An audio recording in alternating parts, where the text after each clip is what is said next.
Welcome to Shareholder Primacy from Free Float Media, a podcast about activist investing, securities law, and all the ways the financial and legal worlds intersect and collide in real life.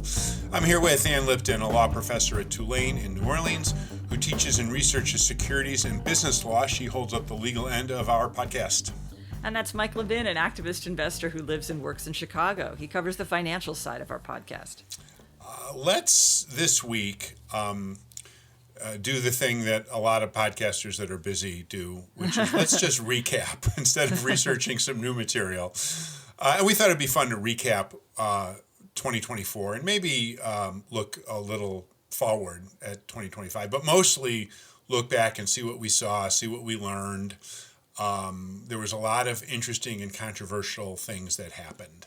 Yeah, so. We'll try to avoid too many predictions, but I think we have a couple of ideas of what to expect in activism, securities law, and corporate governance in the new year. Yes.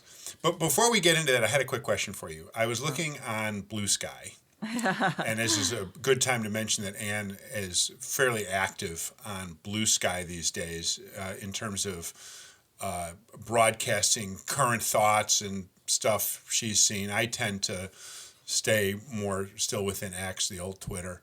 But on Blue Sky, you said you voted your Vanguard shares. Yeah. And I was wondering what that meant. No, it just, as a mutual fund holder, mutual funds, just like corporations, they have, not board of directors, they have boards of trustees, and They have to be voted on, although they're voted on less frequently than corporations. So I think it's something like every 3 years. Unlike corporate, if it's a closed-end mutual fund, there might actually be activism. But for my open-end Vanguard, there's no activism. Right. There's one board. There's every now and then there's a shareholder proposal, but for the most part, there's just no. There's nothing really to vote on. You're just voting for all the trustees. Got it. So this is the routine mutual fund vote. For a minute, I saw that. I said, "Oh wow, is Ann doing pass-through voting?" They have not invited that in this particular fund, as far as I can tell. But what's funny about it, though, is, this is so uncontested and so low key, and so many retail shareholders have shares in mutual funds that they often don't vote at all, which means they can't get a quorum together. So, I had a fund once where, I was constantly getting, because I only invest in mutual funds. I do not have any investment in any individual stock. It's very smart. Unlike Good. you. But but I get, there was a mutual that was constantly sending me notices, please vote your shares because they couldn't get a quorum. Right. I and did that my civic duty. That happened, of course, with AMC and some others where they were scrambling to get a quorum. But okay. It's a bigger deal in an actual corporation. All right. So Vanguard vote. That's, maybe even cover a little bit of pass-through voting in a little bit. But let's look back at 2024 and start where we ended last show with Tesla, which, of course, was probably, along with a couple other cases, probably the main event of 2024. Let's recap for a sec. What happened there? What did we learn? What's coming?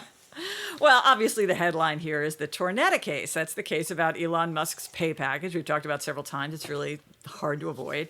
In 2018, Tesla's board of directors created a pay package for Musk that would give him about $56 billion in Tesla stock, worth about $100 billion, at least at today's prices, maybe more, I don't know. If he was able to increase Tesla's market capitalization by $600 billion, he'd have to increase it by that much in order to get the full award. And that pay package was approved by Tesla shareholders in 2018. But in January of this year, in response to a shareholder lawsuit, Chancellor McCormick of the Delaware Court of Chancery rescinded his pay. She held that the board was captured by Musk and the shareholders were not fully informed when they approved the pay package. Since no one at the company had made a fully informed independent decision on his pay package, it was left to the court to do it. And she held too much. They paid him too much. Right. And she rescinded the pay package, largely because it wasn't clear Tesla needed to pay Musk $56 billion to get that kind of performance out of him. He already owned 20% of Tesla and had plenty of incentives to increase its market capitalization anyway. He didn't need an additional $56 billion to get him there. So in response to that, two things happened. First, Tesla's board proposed to reincorporate the company out of Delaware into Texas. And when I say Tesla's board, I of course mean Elon Musk.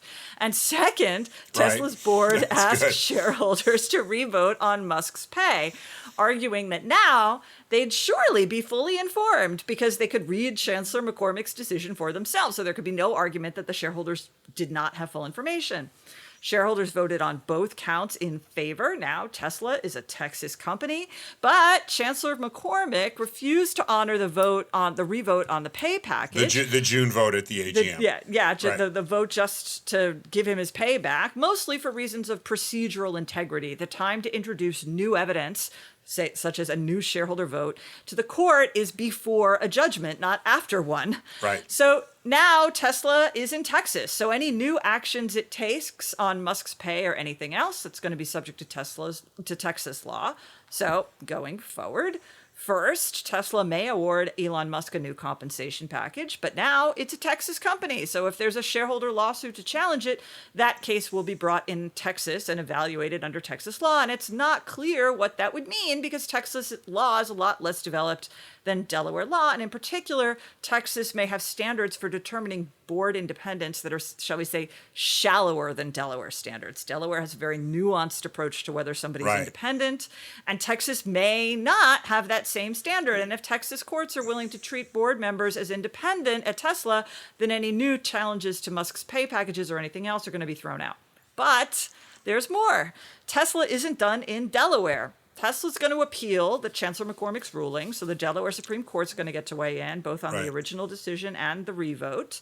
But it's more than that, because before Tesla reincorporated, a bunch of new shareholder lawsuits were filed against the company. Oh, right. And because those cases were filed while Tesla was still incorporated in Delaware, and they concern actions that the board took while it was still subject to Delaware law, those cases will continue in Delaware. So Tesla is stuck litigating in Delaware for quite a while. Years. And Mike, you know all about the current pending case about the director pay package lawsuit. The Detroit case, yes. And so I'm going to ask you about still that. working. Yeah. Well, we're still waiting on that. You're still waiting on that, so I'm going to ask you to quickly summarize in about 2 seconds. But the other cases, the ones that are just filed, I was wondering what kind of stuff is that? Yeah, so in practice, well, first of all, they're kitchen sink. They're like everything we can think of before this company moves to Texas. But the headline one is that Musk has been stealing resources from Tesla. Oh, interesting. Tesla was on track to develop artificial intelligence, and Musk decided to divert those plans and resources from Tesla into his new private company, xAI. So you must have seen the news. There was that shipment of NVIDIA chips that was supposed to go to Tesla, and he sent it to xAI. He sent Tesla engineers to xAI. He gives Tesla's data to xAI so xAI can build its models. And shareholders litigating in Delaware are arguing that all these actions taken before Tesla became a Texas company violated Musk's fiduciary duties to Tesla. And there's more. There's that the board failed to oversee Musk's tweeting. They failed to oversee his acquisition of Twitter. They let him sell Tesla stock just before releasing bad news. Everything they could get in. So all of that they barely started on that, and that's going to take quite a while to resolve. So the shareholders approved this move, and within days, Tesla had reincorporated. Yes, but and these in that period of time, so in some very short period of time, sort of between the time from probably February or proxy statement, yes. So April and June, a large number of shareholder suits got filed. Yeah, 3 big ones were filed, and there were several that had been pending before then for other reasons that were just sort of on hold. And then between the time they filed the proxy statement and made clear we might really do this, and the actual vote, because it was clear they voted June, on a particular date in June. June 13th. They were reincorporated the next day. Tesla's filing disappeared from immediately as soon as that vote came in. So these complaints were filed essentially just before, the first 3 big new complaints were filed just before the June vote. And the court combined some of them. But what it ultimately comes down to, there's a lot of allegations. Are these all before Chancellor McCormick? They're all before McCormick. Oh my God. that poor thing. She just can't catch a break here. Because they have beats in Delaware. They have a little beat, and she caught the Elon Musk beat. That's what she caught. She inherited it from Vice Chancellor Slights when he retired. And there's that one packet. There's that one case that we may get an answer this year, but maybe it will stretch into next year. Is Detroit? The idea, the hope is that Chancellor McCormick approves the settlement soon. Everyone's been hoping for this year. And it was sort of contingent on the Tornado legal fees getting resolved, which it at least is for now. I suppose there's a slight chance she's going to delay further to wait until what the Delaware Supreme Court says. But that would take like a year. About the legal at fees, least. and the Detroit parties do not want to wait. Yeah. So yeah. at some point they had mentioned they corresponded with the court and said we're willing to sever the legal fee arguments from the underlying arguments. So there's options expiring that are part of the damages. And there's a chance, I suppose, that Chancellor McCormick will agree to that, in which case the damages will get paid. Hopefully, the corporate governance reforms including some of my suggestions, will be included. And then sometime later, whenever the Tornetta legal fees get settled, in the Supreme Court, they'll apply that reasoning to the Detroit legal fees. On the other hand, she just may say, forget it, we're not going to wait. I just want this one off the docket. All right. And this is just about essentially the director's pay. Yes, correct. This was the suit that they breached fiduciary duty in paying themselves. Yep. So, okay. And it was a settlement. It wasn't a trial. Right. So okay. So I think that's enough about Tesla. Let's move on. That's enough about Tesla, at least for now. Mike, for you, let's talk about the universal proxy card. We saw some interesting uses. What happened? Where are we going? Okay, so universal proxy card finished its second year of life in the U.S. There wasn't a whole lot of increased activity as a consequence of it. Some folks had predicted, me included, that there'd be this outpouring of proxy contests, that ESG proponents and new activists and little folks would all start to run proxy contests because universal proxy made life easier. That didn't quite happen. The overarching trend is that the number and type and so forth of proxy contests kind of remain the same. There's some early evidence that for next year it's going to increase. Maybe now that there's 2 years of experience, people are starting to get a little more used to it. But at least for like the 2023, 2024 proxy years, there was about roughly the same number of contests. In 24, we saw the data suggest that the activists did not do as well in actual elections. I have a little hobby. People have seen this, of tracking these things, and there were like 15 that went to an actual vote in 2024 or by September of 24. And like only activists won everything only in 2 of them. They won part of what they were looking for in another 2, and then the other 11, the companies prevailed completely. I'll just say, I imagine that has something to do with a good performing stock market. When it starts to turn, totally going to have a lot more success. It's hard to persuade shareholders to start to make a lot of changes when the stock's doing well. What we did see was a lot more settlements and a lot faster settlements. And my sense is that at least companies were a little wary still of trying to take stuff to a vote. Even though the ones that did seem to succeed, there were a lot of settlements. We looked at some data a year ago that suggested the settlements were a lot quicker. Now there were some very interesting specific examples we can talk about. That the big proxy contest this year, of course, was at Disney, where Nelson Peltz at Trian ran 2 candidates and lost both. Did pretty well in the vote, but still didn't prevail. And that illustrated. It was a 3-way contest. It was a 3-way contest, right? Exactly.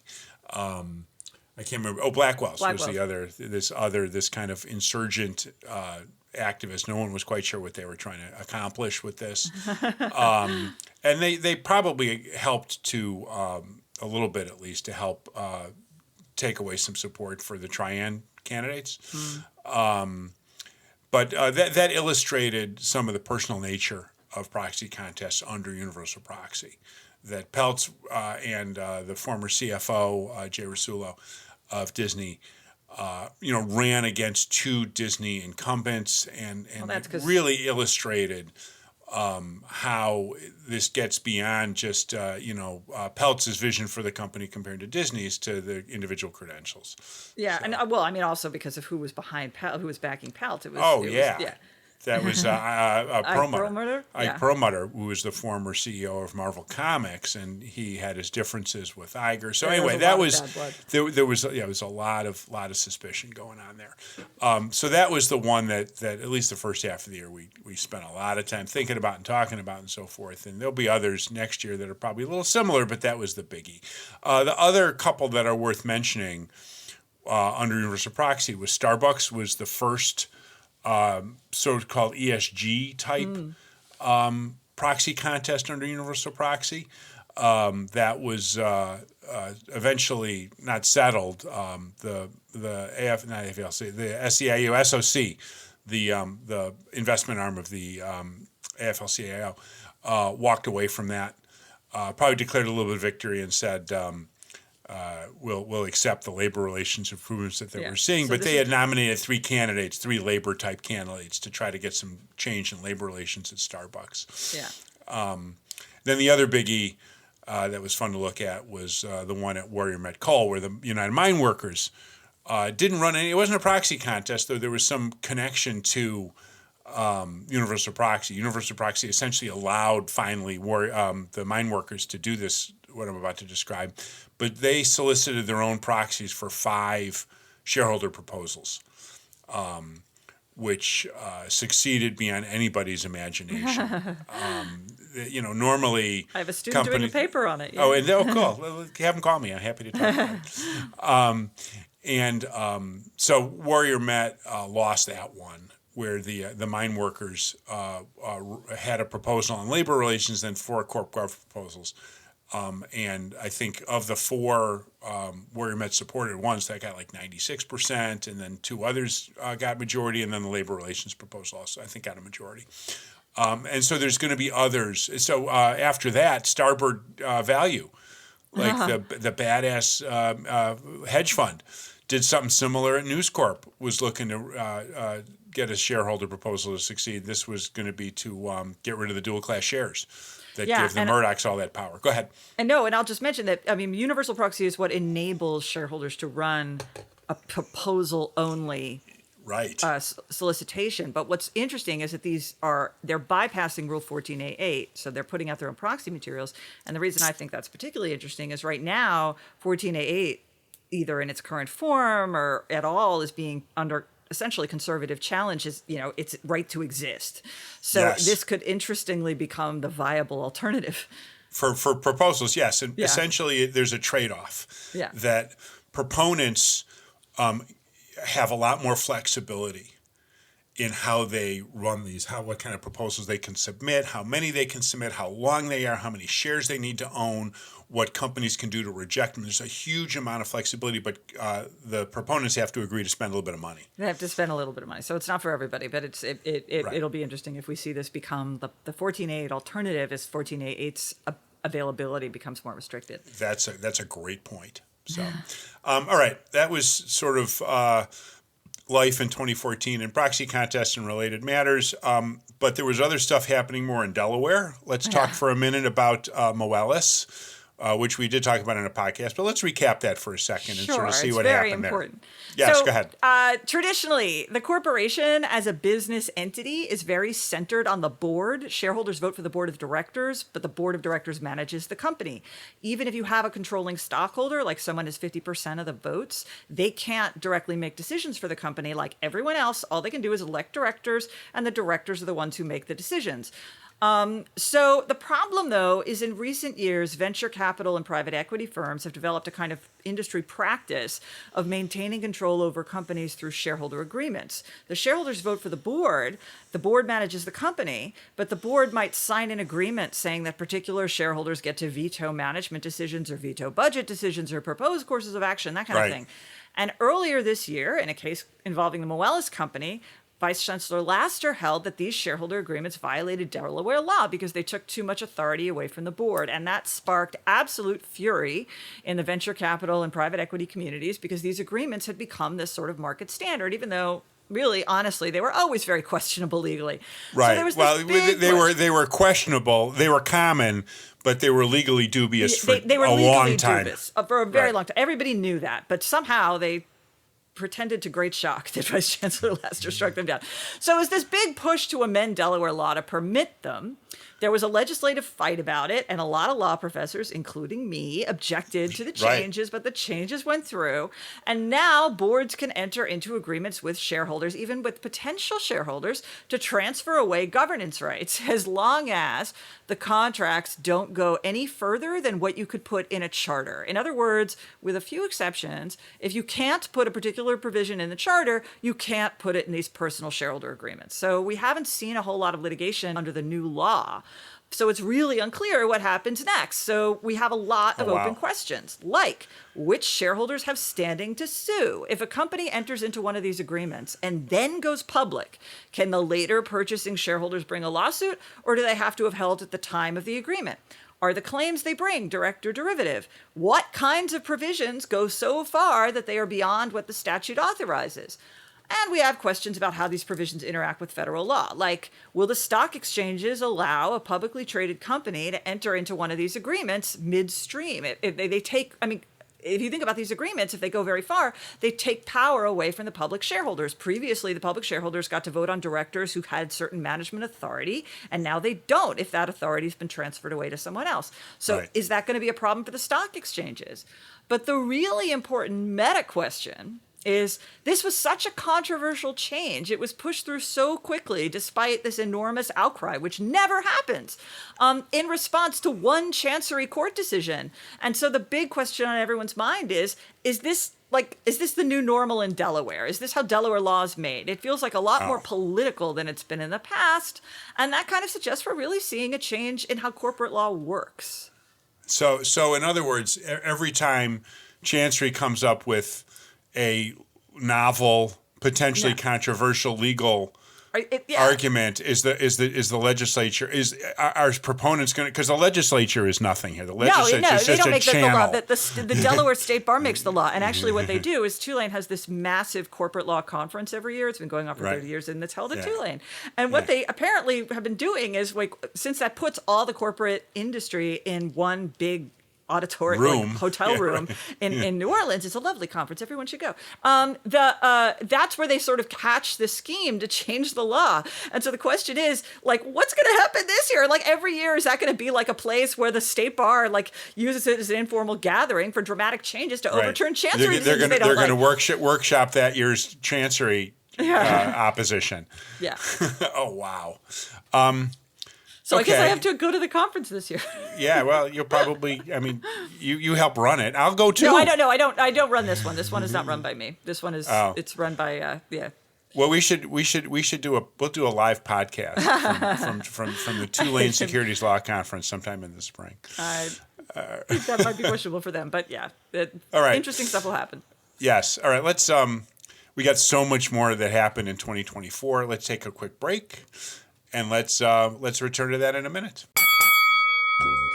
Shareholder Primacy is brought to you by FreeFlowAnalytics.com, the only free database of corporate directors, their influence, and their performance. If you own a stock or retirement plan, go to FreeFlowAnalytics.com and look up which of your elected directors are performing well and which aren't.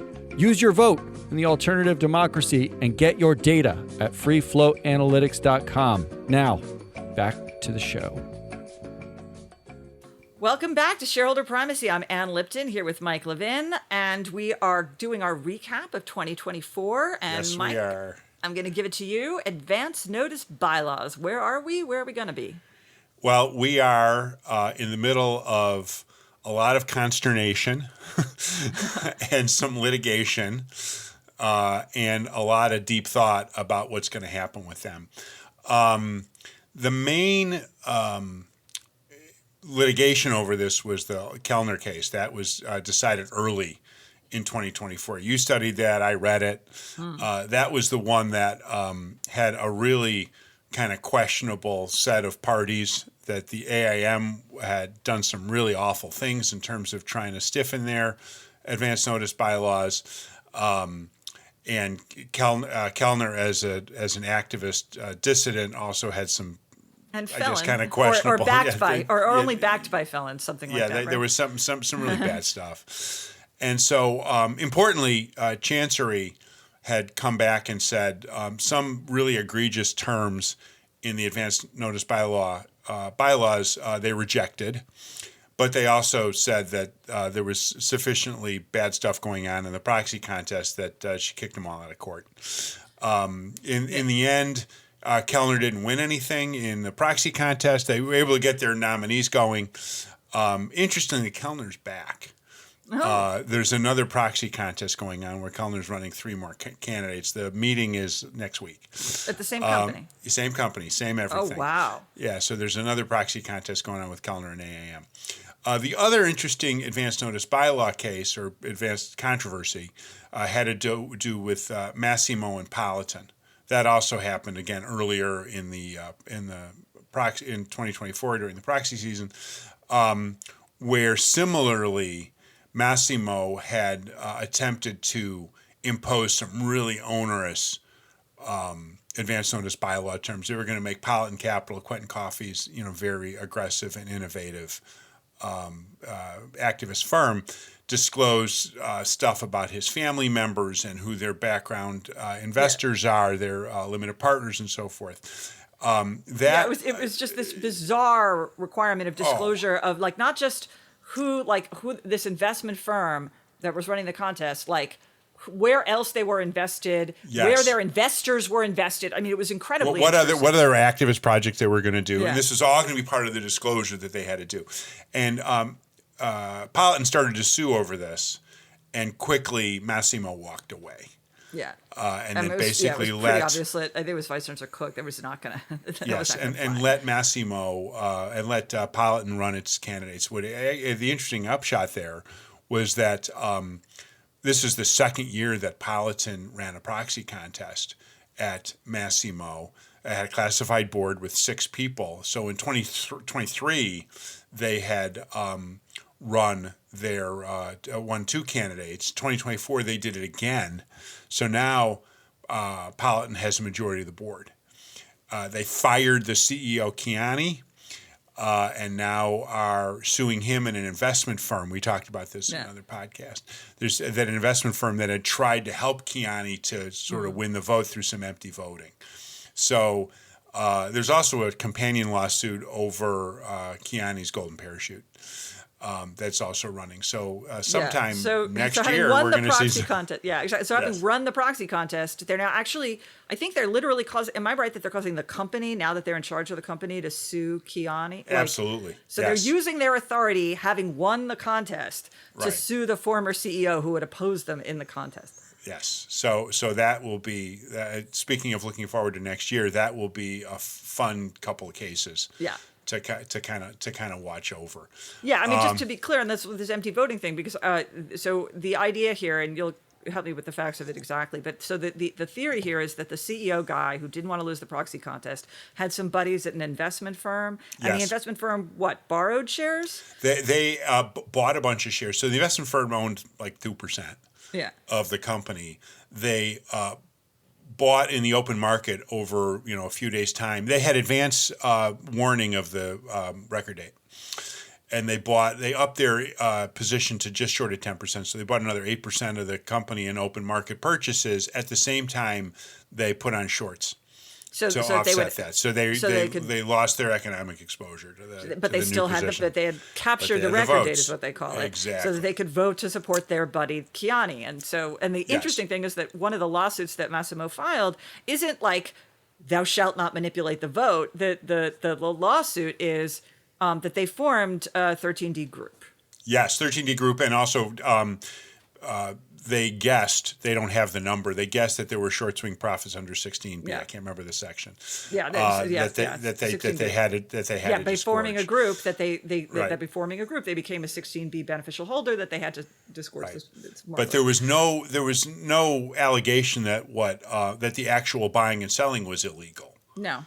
That was just merely there was some disclosure problems and some short swing profit problems. Yep. So, but Kiani's got his hands full with this. So does Massimo. So that's kind of what happened with advance notice bylaws. There's a lot more of this coming. There's a lot of people trying to nominate directors, confronting advance notice bylaws. There's going to be more litigation in Delaware over this, because that's really where a lot of the advance notice bylaw jurisprudence has been established. Speaking of Delaware, we talked about this briefly, and we'll keep coming back to that. It's, of course, been like, the dominant, incorporation state jurisdiction for, probably over 100 years. Right, since the early 20s, before the SEC even existed. Before it was a twinkle in FDR's eye. Right.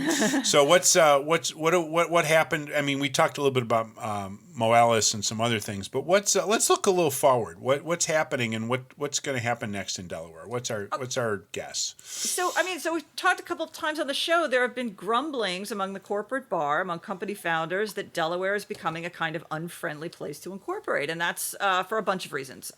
Some we've talked about previously: increasingly strict standards for conflicted transactions by controlling shareholders. The Moelis case before the law changed, the fact that Delaware does have these very nuanced ideas of what it means for directors to be independent. I mean, for obvious reasons, corporate boards would prefer a much shallower, simpler inquiry into independence that just looks to like whether you're a blood relative or whether you're being bribed. From corporate boards' perspective, that should be the only question about whether someone's. And then there's the really interesting role of, and I'm sorry, you just got to keep coming back to it. It's like the center of gravity here: Elon Musk and the Tesla pay package, because somehow everything comes back to Tesla. Obviously, we've all seen a lot of objections to Chancellor McCormick's decision. There's a lot of online vitriol and so forth. But when you take out the Musk stands and you look at the legal issues that were raised, her decision is, I would say, well within the normal parameters of Delaware law. I'm not saying the decision is bulletproof. I'm not saying there can't be reasonable disagreement. There can be, there is. We talked about some of it last time. I'm not even saying that she won't get reversed. She might by the Delaware Supreme Court. But reasonable chancery decisions get reversed all the time. It doesn't mean they were crazy. And her decision was, on the law, fairly mainstream. Can anyone dispute that the Tesla board is dependent of Musk? I mean, of course. Obviously. That's all the facts point to that. Everybody understands that. There's no fact that came out in that whole proceeding that somehow refuted that. Yeah, exactly. Right. And the flaws in the proxy statement, those were real as well. So in many ways, this decision didn't break any new legal ground. And it doesn't pose any kind of threat to future boards or future companies, because it's so easy to fix. Any normal company, any normal board would have people on it who at least appear to be independent, who can go through the motions of an arm's length negotiation. And if they do that, the court is going to defer to their decision, and that will be that.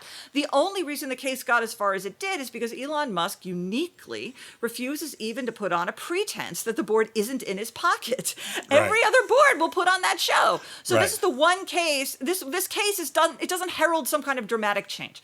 That said, there's been this terrific amount of anger at Chancellor McCormick. And the sense that I get is they feel that she violated this unspoken rule. And the unspoken rule is, don't be too harsh on companies. Whatever the formal legal standards are, you're not supposed to really enforce them, or at least not enforce them against successful companies, or not against Elon Musk companies, or not for compensation. Everyone in the club understands that whatever the formal legal rules say, Delaware judges are supposed to use their discretion not to be too harsh on corporate management, because they need managers to keep incorporating in Delaware. It's like she upended this shadow law of Delaware, this unspoken code that tells judges when the law really gets enforced and when it doesn't. And so now there's this anger floating around. It's at Chancellor McCormick and it's at Delaware, because what if Delaware is going to suddenly enforce its law? I just have to be clear. She has sometimes had shareholder unfriendly decisions ruled in companies' favor and been reversed by the Delaware Supreme Court. Oh yeah, she's not some kind of wild-eyed activist, but so I don't think anything about the decision changed Delaware law formally, but apparently to some players it signaled that Delaware would take its existing law seriously, and that appears to be a problem. I don't even know what to tell you. I don't know. So in terms of, and we have to overlay, and we probably could spend a whole show talking about what could happen in Delaware in the next 4 years. Let's say, during the term of the upcoming Trump administration. And maybe we'll do that. But suffice to say that there might be some things that people could do to Delaware at the federal level from other states. Nevada and Texas appear to be competing for incorporations and so forth. So it's going to be, what I'm hearing here and also from other places, it's maybe a little bit of a fraught time. It is for Delaware. Yeah. It's a huge industry. It's a lot of companies, a lot of investors rely heavily on this, and so they're kind of up against it right now. Yeah. So we'll have to sort of see what they do. Interesting. All right, let's talk about one more thing for 2024, and then let's move on. Yeah. Okay. We haven't yet talked about the SEC. Yeah. And I do know, I did some stuff with the SEC this year. I submitted a bunch of 14A8 proposals, which were kind of fun. We should talk about if we need to. At least as concerns activist investing, this past year was kind of quiet for the SEC. It was very busy in many other ways in terms of crypto and climate and so forth. But in terms of like core activist investing stuff, much of the action had taken place a couple of years before with universal proxy and a couple other things. With that as sort of the background, what's going to happen? Is there any way to kind of guess at what might happen next year with the SEC? Yeah, I mean, well, if we limit ourselves to activists, there's so much, but if we limit ourselves to activists, yes, that's what we need to do. You're more of an expert from me, but I got one big thing, which is proxy advisors. They are coming for proxy advisors. That's a very good point. Let's talk about that. Yeah, so Glass Lewis, ISS, these companies are in the business of advising institutional shareholders how to vote, because a lot of institutions with very big portfolios, they don't have time to research every vote at every company. And that means when ISS and Glass Lewis recommend a shareholder vote in favor of an activist, it can really put a thumb on the scale in terms of whether a campaign succeeds. Yes, it can. It can really influence how director votes, how proposal votes work out. Absolutely. Exactly. So of course, Merger corporate votes. managers hate them. Corporate managers hate them, and they have lots of complaints. And the SEC under the first Trump administration passed some reforms that were intended to sort of limit them. Let's limit them. There's no way you're going to make them go away at this point. They're there was never going to go embedded away. in right. But the big thing was that the SEC required that when ISS and Glass Lewis distribute proxy voting advice to their clients, they have to give companies a copy at the same time. And then they had to create some kind of system to make sure that their clients would be aware of any response by the company before the shareholder meeting, so they could take the company response into account when voting. But that rule never went into effect, because as soon as Biden's SEC took over, they repealed the rule. And actually that was litigated. There were conflicting circuit court decisions. And that litigation is still going on, I think. Well, I'm not exactly sure. Like the Fifth and the Sixth Circuit reached opposite conclusions about whether to undo the rule, and that's sort of where it halted. But it doesn't matter, because Trump's new SEC under Atkins, they're going to just reinstate the rule or something worse. So that is what I think in the activist front, the obvious thing for a new SEC. What about you? So we're not sure what it'll look like for proxy advisors. And again, they've always been, the center of, how should they be regulated? ISS is an RIA actually. So they've submitted themselves to SEC jurisdiction anyway. Glass Lewis hasn't. So I think I agree with you that if there's any priority, if the Doge project goes after anything or whatever, or Paul Atkins, the new SEC commissioner, it's going to be kind of easy, low-hanging fruit for them to placate, all the big companies that are now contributing to the inauguration. We've been reading about the contributions and so forth. We should call this a very transactional administration. Oh, totally. It'll be a real easy move to go after the proxy advisors who, they have their defenders, me included. Yeah. But, no one at the SEC is going to listen to me. But, they have some defenders among, some of the institutional investors and so forth. But that's not going to be, BlackRock and State Street and Vanguard and so forth. They have many bigger fish to fry rather than trying to Yeah, keep I mean, the SEC off the backs of the proxy advisors. They also have enough of a stewardship team that they probably need them the least. It's kind of like the mid-sized institutions that Yeah, really rely on. exactly. So that's actually a great point. But where the SEC is going to go with this, there may be some other things, and we should probably spend a show talking about the SEC at some point. We need to schedule out what we're going to talk about next year. But anyway, so that was kind of fun. This is our last show for that's going to be posted in 2024. Yep, we're going to take a break for Christmas and New Year's. Yes, exactly, and try to finish grading papers and Yes. work on some activist projects that are getting set up for next year. So we'd like to thank everybody for their for listening and for subscribing and for being with us as we get this little project off the ground. And look forward to sharing more stuff with you in 2025. Yep. So let's bring this to a close then. Okay. This is Shareholder Primacy, hosted by Ann Lipton and me, Mike Levin. I am an independent activist investor and advisor to investors about their activist situation. Ann is, of course, the Michael M. Fleischman Professor in Business Law and Entrepreneurship at Tulane Law School. And an affiliate of Tulane's Murphy Institute. You can find me, Mike, at theactivistinvestor.com. You can find Ann she's on Blue Sky. We talked about I am that. on Blue You can Sky, find her under my at name. Ann M. Lipton at Blue Sky, but also she's at law.tulane.edu. Our podcast is produced and distributed by Free Float Media. Thanks for listening, and we will talk again next year. Yep. Take care. Bye now. Bye.